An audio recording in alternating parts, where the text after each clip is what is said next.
Hi, welcome to Hands-On at Home with the Peoria Riverfront Museum. I'm Heather Placco, Program Manager, and today we're going to be doing paper marbling. To get started, you'll need a couple of supplies. Some shaving cream, some food coloring, or you can use paint or liquid watercolors, a ruler, and something to mix with, a shallow dish like a baking sheet, and a thick piece of paper. You can use thin paper, but it won't work as well. It'll get a little flimsy. To get started, you want to go ahead and shake up your can of shaving cream.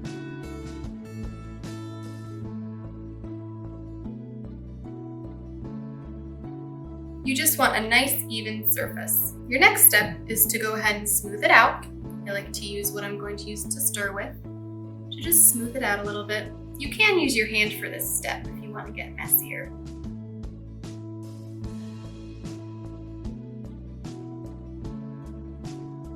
Now comes the fun part of choosing your colors for your paper marbling. And just make little dots throughout.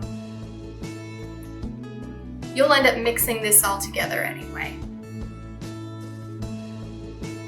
And you can use similar colors, complementary colors, whatever you want.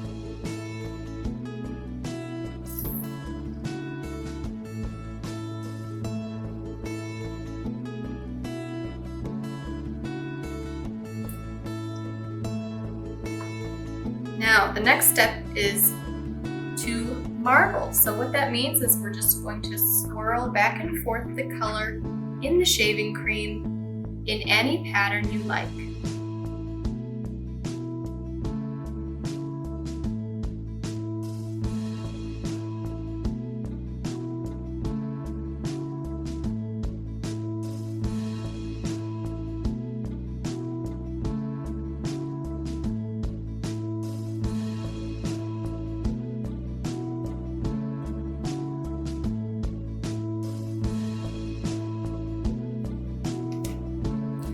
Now we're ready to put our paper down. Take your clean sheet of paper and press it flat onto the area you want. And it's good to pat everywhere to make sure that everywhere is touching a little bit of color so you don't get any negative spaces.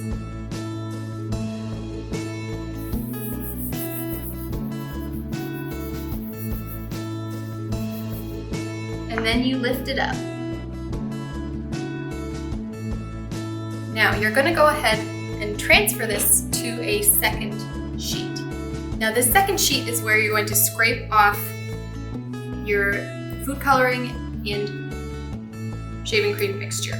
So you'll want to go ahead and grip one side of the paper and then use your ruler or anything else to drag away the shaving cream. You might not get it all with the first go, and you might have to go another time or from a couple different angles to get it completely off.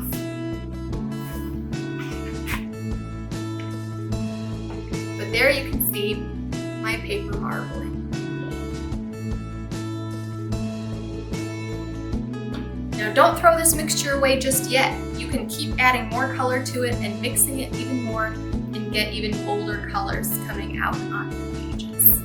Here are some examples of previous ones I've done. Now you can tell that they're not flat pieces of paper anymore. I've actually transformed them to be more useful objects.